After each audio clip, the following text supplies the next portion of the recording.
Comprado con sangre por Cristo, con gozo al cielo yo voy, librado por gracia infinita. Y la clase del día de hoy, hermanos, como hemos estado anunciando en días pasados, pertenece a una serie que le hemos puesto analogías, dichos, parábolas y más, que va encaminado, hermanos, al estudio de estas frases que nosotros encontramos dentro de la Biblia y que a veces nos parecen difícil de entender por la forma en que están escritas, por el contexto cultural, por los dichos, por los hebraísmos que tenían aquellos pueblos, hermanos. Entonces eso es lo que vamos a estar viendo el día de hoy. Y el pasaje que corresponde a la clase del día de hoy lo vamos a encontrar en el libro de Hebreos, hermanos. Así que les invito a abrir sus Biblias en la carta a los Hebreos, capítulo 6. Carta a los Hebreos, capítulo 6. Versículos 7 y 8. Esa es la alegoría que vamos a estar viendo el día de hoy. Hebreos 6, hermanos. Versículos 7 y 8. Si alguien lo tiene, hermanos, les voy a pedir que me ayude a leerlo.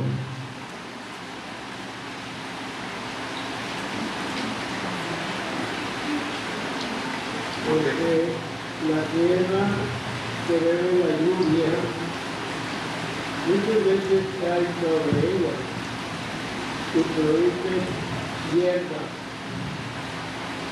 provechosa aquellos por los cuales es labrada, recibe bendición de Dios, pero la que produce espinos y abrojos es reprobada, está próxima a ser maldecida, y su fin es el ser quemada. Muy bien, así, hermano, gracias. Esa es la alegoría, hermanos, que vamos a estar viendo el día de hoy. Y como lo hemos visto, pertenece al libro de los Hebreos, hermanos.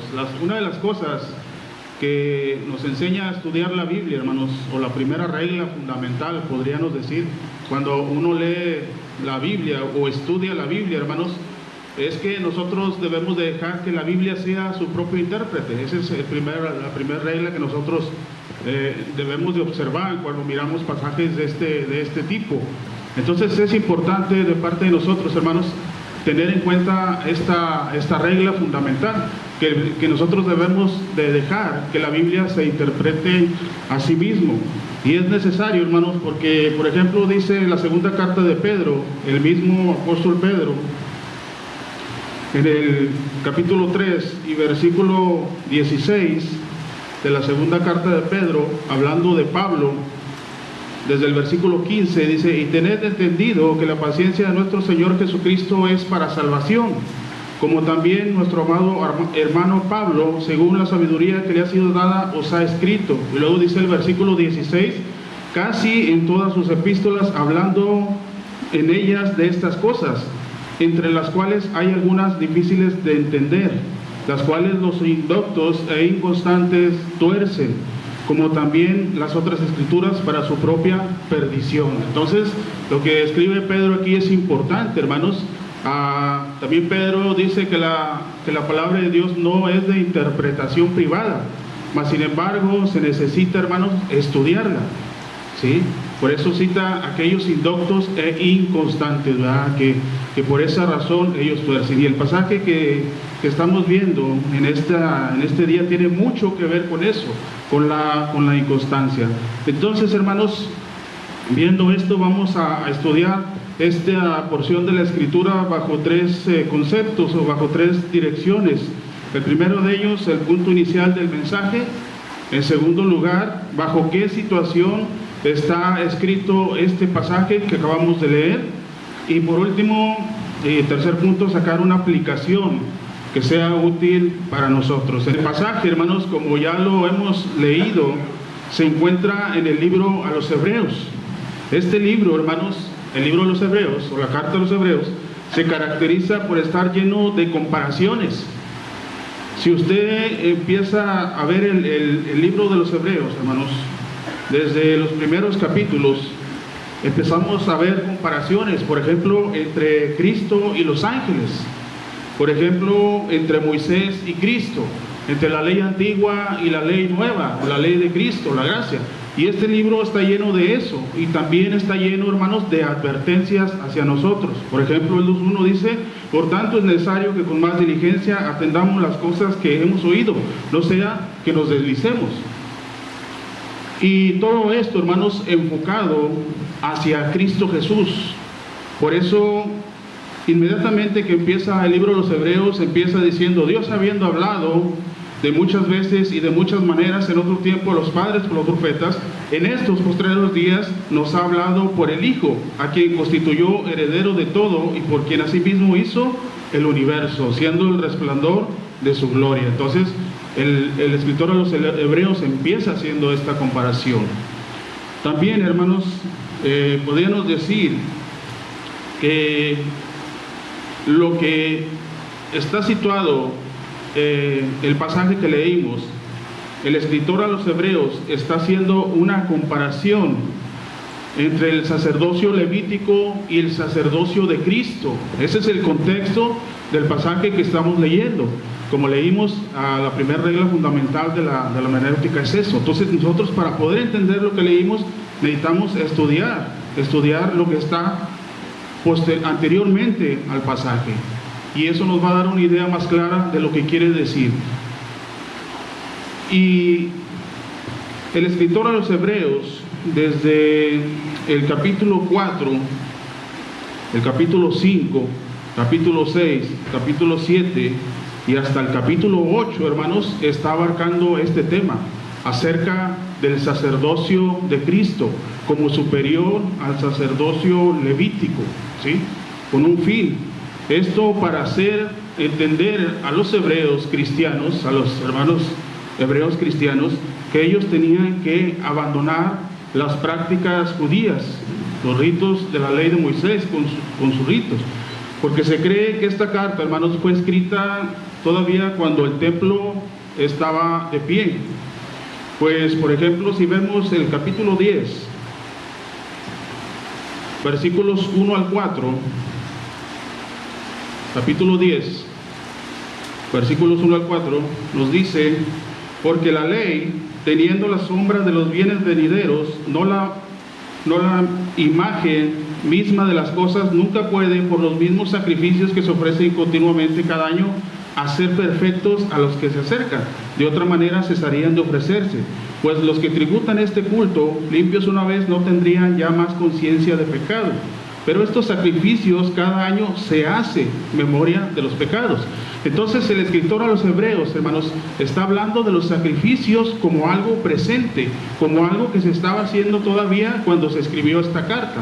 Entonces, esto puede ser antes del año 60 después de Cristo, porque en el año 70 se cree que el templo fue destruido y de esa manera cesando los sacrificios de la ley mosaica. Entonces, bajo ese contexto, hermanos, está escrito este libro a los Hebreos, y por eso es que el escritor hace esta comparación acerca del sacerdocio levítico comparado con el sacerdocio de Cristo, que al final de cuentas la idea es que ellos entiendan que ellos tenían que abandonar la ley de Moisés y enfocarse hacia la ley de Cristo, seguir adelante en el conocimiento del Evangelio de nuestro Señor Jesucristo, en el conocimiento de la voluntad de nuestro Dios. Un ejemplo de eso lo vemos en el capítulo 7 y versículo 12, el cual dice el escritor a los Hebreos: porque cambiando el sacerdocio, necesario es que haya también cambio de ley. Entonces, hermanos, el punto inicial del mensaje es este. Pero ¿qué pasa? Ahora pasamos al segundo punto. ¿Bajo qué situación escribió Pablo esta alegoría? Al estar explicando Pablo esto acerca del sacerdocio levítico y el sacerdocio de Cristo, Pablo tenía que explicar, el escritor de los Hebreos tenía que explicar acerca del sacerdocio de Melquisedec. ¿Sí? ¿Alguien recuerda quién es Melquisedec, hermanos? Rey de Salem. Era un sacerdote, un sumo sacerdote para el Dios levítico, hermano. Entonces, eso fue antes que existiera el sacerdocio levítico, mucho antes, ¿verdad? Entonces, eso es lo que está explicando Pablo. El escritor, hermanos, el escritor de los Hebreos, traigo muy arraigado eso de que Pablo escribió a los Hebreos, hermanos, no me hagan caso. El escritor a los Hebreos, hermanos, se encuentra bajo la inmadurez de los cristianos a los cuales le estaba escribiendo. Por ejemplo, si leemos el capítulo 5, versículos 11 al 13, capítulo 5 de Hebreos, 11 al 13, dice, hablando de ese sacerdocio, dice, acerca de esto tenemos mucho que decir. ¿Sí? ¿Acerca de qué? Explicar acerca del sacerdocio de Melquisedec. Y difícil de explicar. Es decir, para el escritor de los Hebreos era difícil explicar el punto. Ahora le iba a ser más difícil porque los hermanos, los cristianos en aquel tiempo, se habían quedado estancados en cuanto al conocimiento de la palabra de Dios. Continuamos con el texto. Por cuanto os habéis hecho tardos para oír. Versículo 12. Porque debiendo ser ya maestros, después de tanto tiempo, tenéis necesidad de que se os vuelva a enseñar cuáles son los primeros rudimentos de las palabras de Dios, y habéis llegado a ser tales que tenéis necesidad de leche como un primer alimento, y no de alimento sólido. Y todo aquel que participa de la leche es inexperto en la palabra de justicia, dice, porque es niño. Es decir, no eran hermanos recién bautizados, no eran hermanos recién convertidos, sino que el escritor a los Hebreos dice que ellos ya tenían mucho tiempo y seguían todavía participando de la leche espiritual, participando del primer alimento. Entonces esto había provocado en el escritor a los Hebreos tener que escribir esto que estamos estudiando, porque los hermanos todavía seguían en los rudimentos de la doctrina de Cristo. ¿Qué es un rudimento? Bueno, un rudimento, hermanos, la palabra que se usa para rudimentos es la punta, es el principio, es lo primero de una enseñanza. Para nosotros, ¿qué sería, hermanos, lo primero de la doctrina de Cristo? Leamos 1 Corintios capítulo 15. Primera carta de Corintios capítulo 15.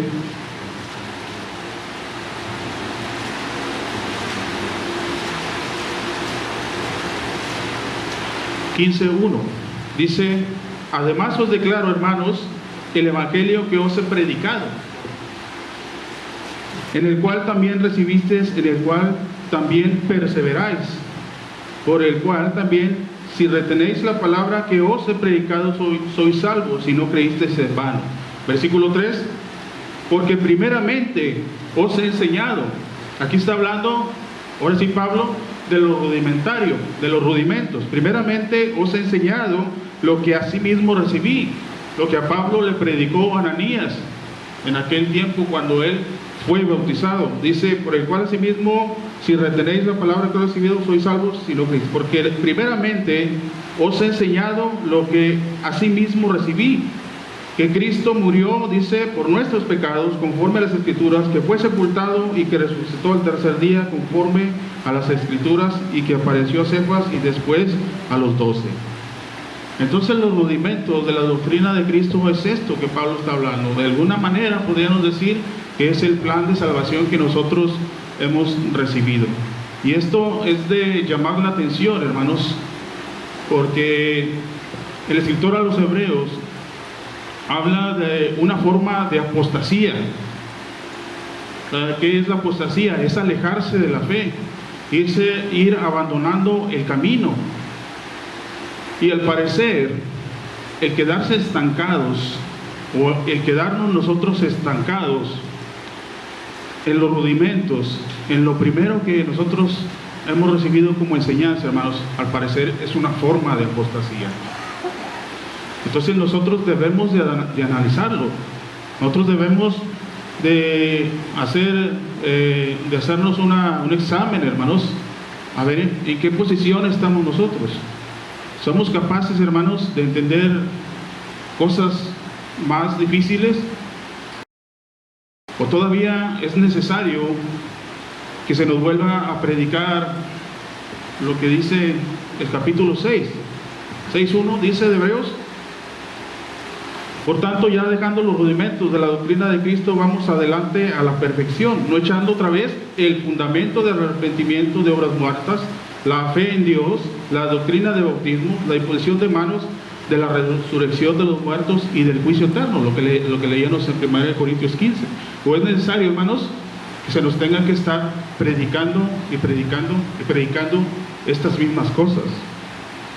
¿Cuántos de nosotros somos capaces de dar respuesta a aquellos que nos preguntan acerca de esta salvación? ¿Lo podemos hacer? Eso es lo que nosotros tenemos que ver, porque lo que está aquí tratando el escritor a los hebreos es eso, hermanos, el estancamiento de estos hermanos hebreos en cuanto al conocimiento de la palabra de Dios.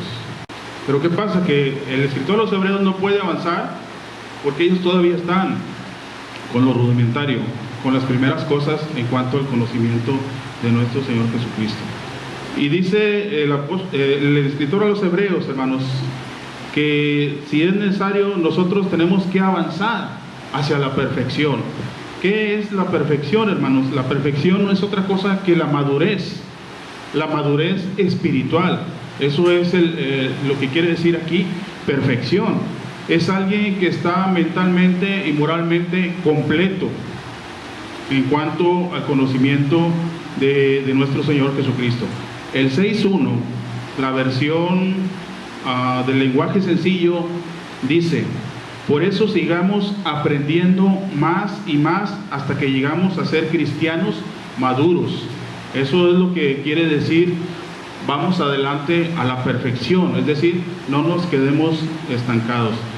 El fundamento, hermanos, el fundamento que dice aquí el versículo 1, no echando otra vez el fundamento, está hablando de los cimientos que nosotros fueron puestos para nosotros seguir edificando sobre ese cimiento, el cual es el plan de salvación. ¿Sí? Entonces, estos hermanos se habían quedado ya estancados en sus cimientos, en el fundamento.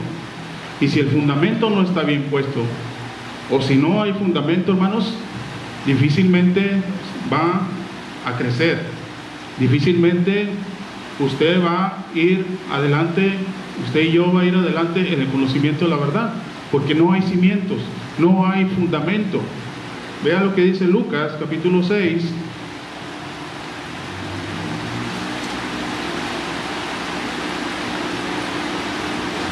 Lucas capítulo 6, versículos 46 en adelante al 49. ¿Le voy a dar lectura? Porque aquí está hablando el Señor Jesucristo: ¿por qué me llamáis Señor, Señor, y no hacéis lo que yo digo? ¿Sí? Mis mandamientos, ¿por qué no los cumples? Todo aquel que viene a mí y oye mis palabras y las hace, os indicaré a quién es semejante.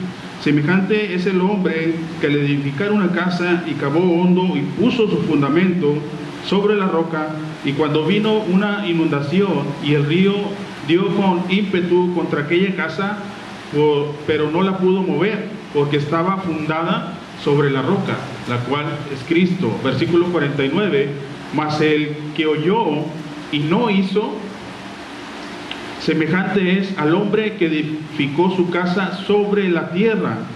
Note, sin fundamento, contra la cual el río dio con ímpetu y luego cayó, y fue grande la ruina de aquella casa. Aquí la palabra fundamento es la misma que está utilizando el escritor a los hebreos, hermanos. Por eso nosotros debemos de autoanalizarnos.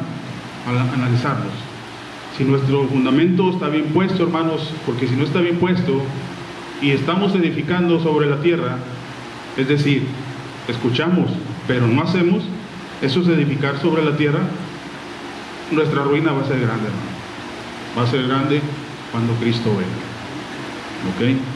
Por eso, esto es el contexto de lo que acabamos de la alegoría que estamos estudiando. Dice la nueva versión internacional de 1999, pero dejando ya a un lado las enseñanzas fundamentales acerca de Cristo, avancemos hacia la madurez. Nuevamente, hermanos, haciendo, escuchando y haciendo. Eso es edificar, hermanos. Eso es venirse a edificar. Las reuniones, el escuchar la palabra de Dios, eso edifica. Sí, eso edifica.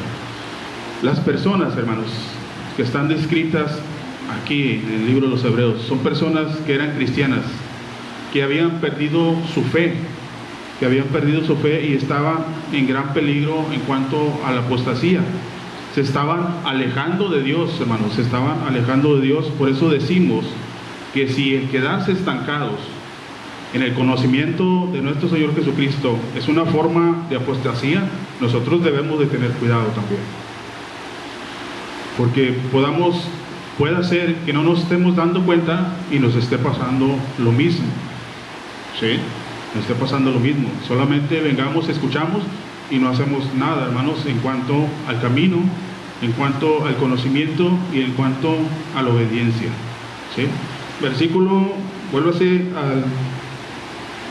a Hebreos 6, versículo 4 del capítulo 6. Dice, porque es imposible que los que una vez fueron iluminados y gozaron del don celestial y fueron hechos partícipes del Espíritu Santo y asimismo gozaron de la buena palabra de Dios y los poderes del siglo venidero y recayeron, sean otra vez renovados para arrepentimiento, crucificando de nuevo para sí mismos al Hijo de Dios y exponiéndole al vituperio. ¿Sí? Es imposible, dice el escritor a los Hebreos. ¿Por qué es imposible, hermanos, que los que una vez fueron iluminados vuelvan a ser renovados? Porque la frase que dice crucificando a Cristo da la idea de que estas personas, esos hermanos, estaban practicando el pecado. Por eso estaban crucificando constantemente al Hijo de Dios, vituperándolo, exponiéndolo a la deshonra por lo que ellos hacen. Y esto por la inmadurez. La frase, los que una vez fueron iluminados, son aquellos que han recibido la luz del Evangelio. La luz del mundo, lo que dice Juan 8:12, sabemos que es Jesucristo. Jesucristo dice, yo soy la luz del mundo. Y el cristiano es portador de esa luz porque es portador del Evangelio. El Evangelio es la luz, hermanos, es la luz. Cuando dice Cristo, yo soy la luz del mundo, está diciendo que Él es la fuente donde emana esa luz. Y por supuesto también el Evangelio. Cuando Cristo les dice a los judíos, ustedes son la luz del mundo, es porque ellos tenían la palabra de Dios. Entonces, los que fueron iluminados, hermanos, 2 Corintios 4, 3 al 4, también nos dice que la luz es el Evangelio.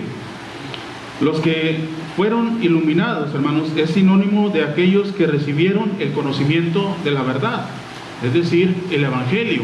Esos son los iluminados. Por eso el escritor a los Hebreos escribe aquí, el que camina en luz, es decir, el que anda en ese Evangelio, el que anda en la palabra de Dios, el que se está edificando con la palabra de Dios, el que está creciendo en el conocimiento de Dios, dice que tendrá perdón de pecados. Primera de Juan, capítulo 1, versículo 7, ¿sí? Eso es lo que dice. Y al parecer estas personas estaban en la práctica del pecado. Por eso dice, es imposible que una vez estos fueron iluminados.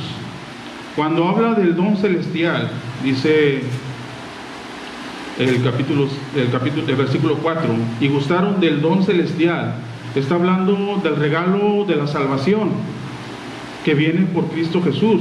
Juan 3:16.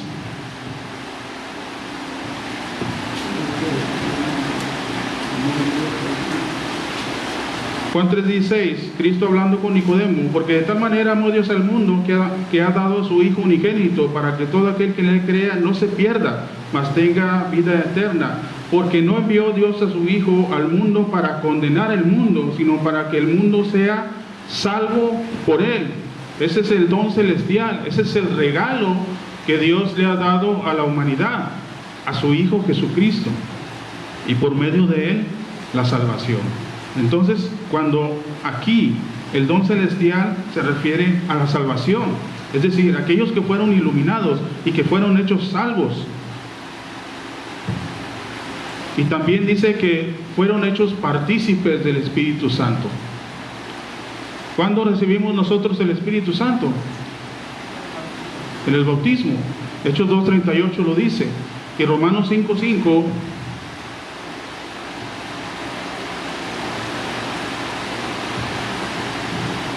y la esperanza no avergüenza, dice Pablo, porque el amor de Dios ha sido derramado en nuestros corazones. Juan 3:16, el Espíritu Santo que nos fue, por el Espíritu Santo que nos fue dado.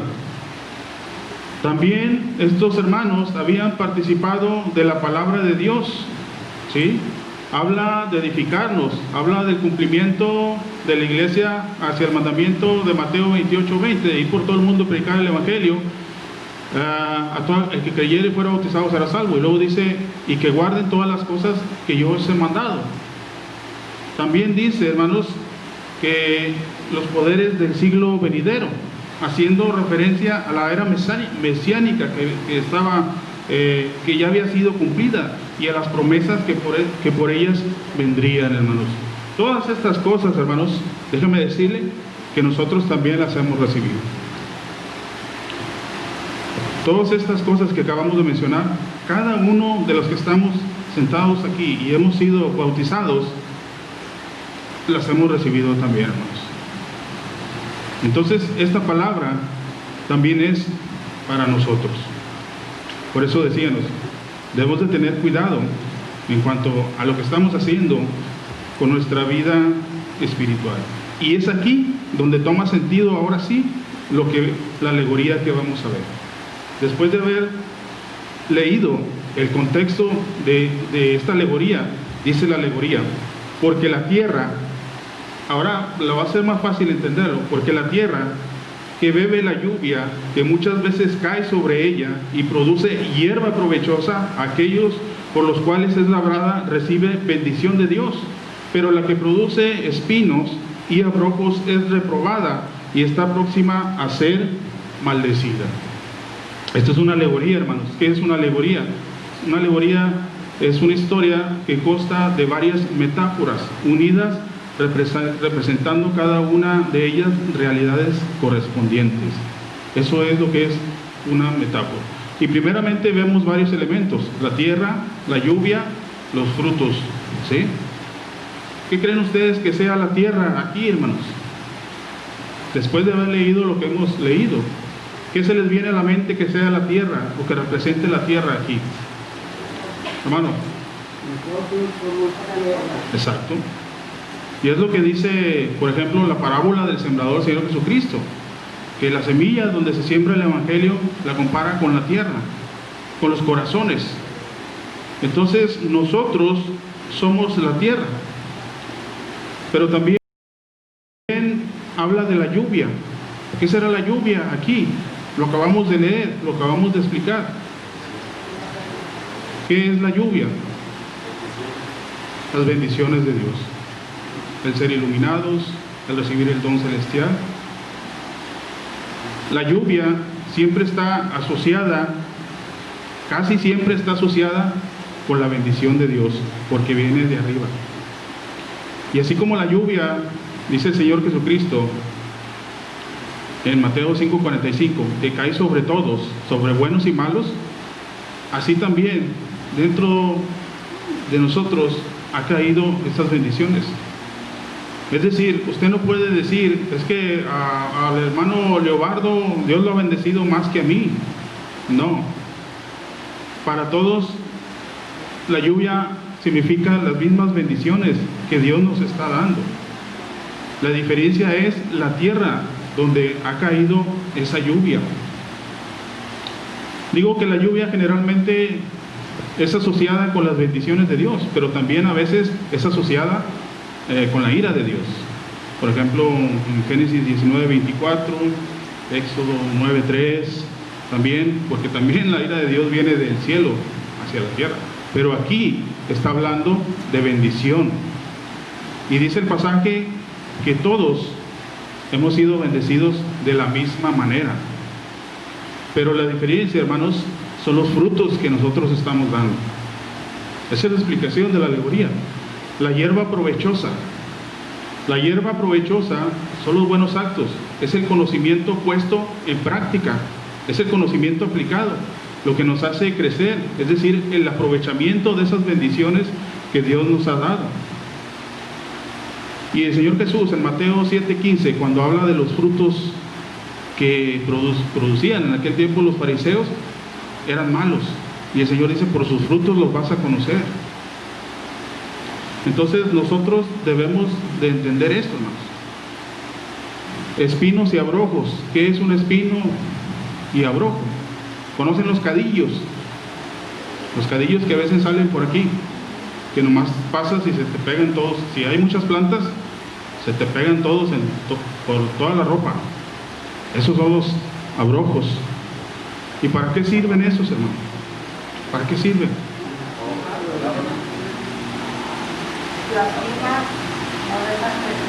Exactamente. Exactamente. Entonces, dentro de la iglesia puede existir eso, hermano. Por eso el estancamiento de los hermanos hebreos, y por eso el escritor de los hebreos está diciendo eso. ¿Y cuál es el fin de esa tierra, hermanos? Dice que va a ser quemada. Entonces, esa es la analogía, hermanos. Esa es la alegoría, lo que está diciendo aquí. Hermanos, ¿y qué?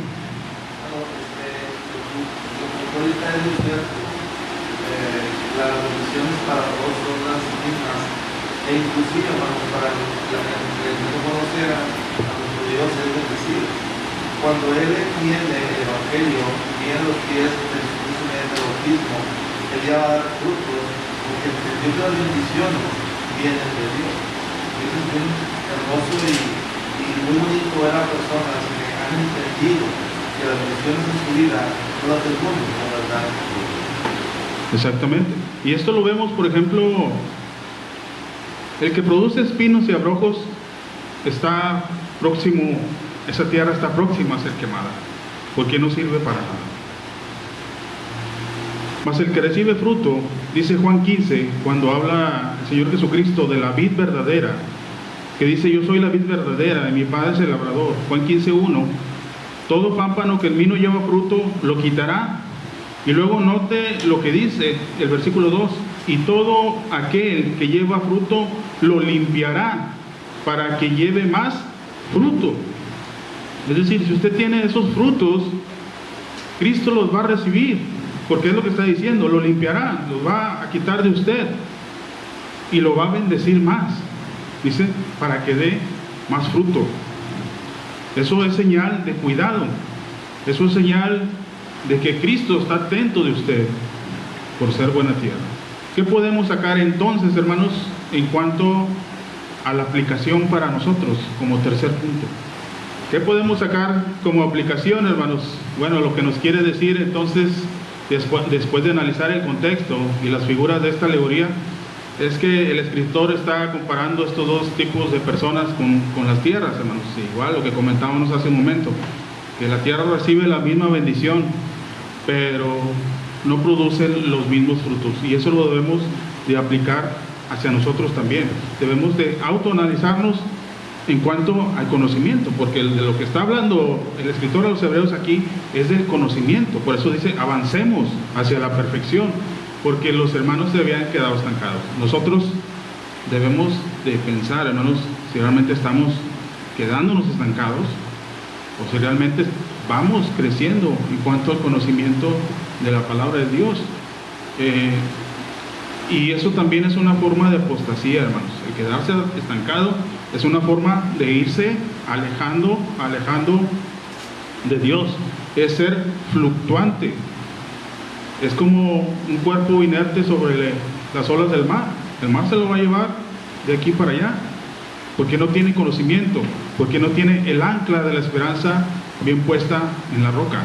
Entonces, la pregunta que deberíamos de hacernos nosotros: ¿qué frutos estoy dando? ¿Qué frutos estoy dando, hermanos?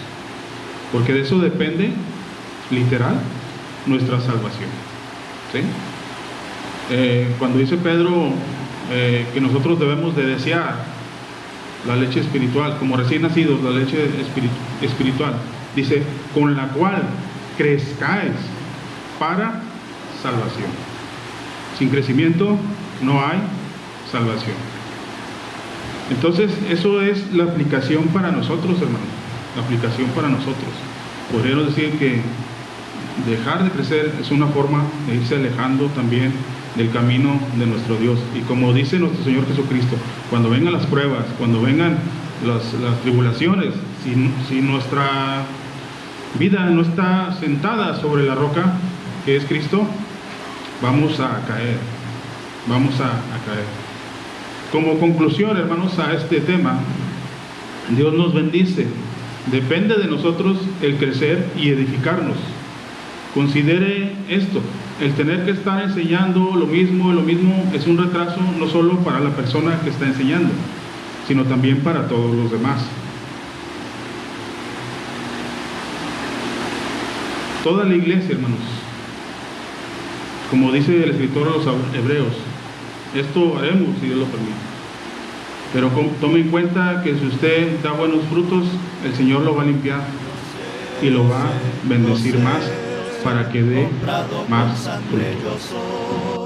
Lo sé, lo sé, lo sé, lo sé, con Cristo al cielo yo voy.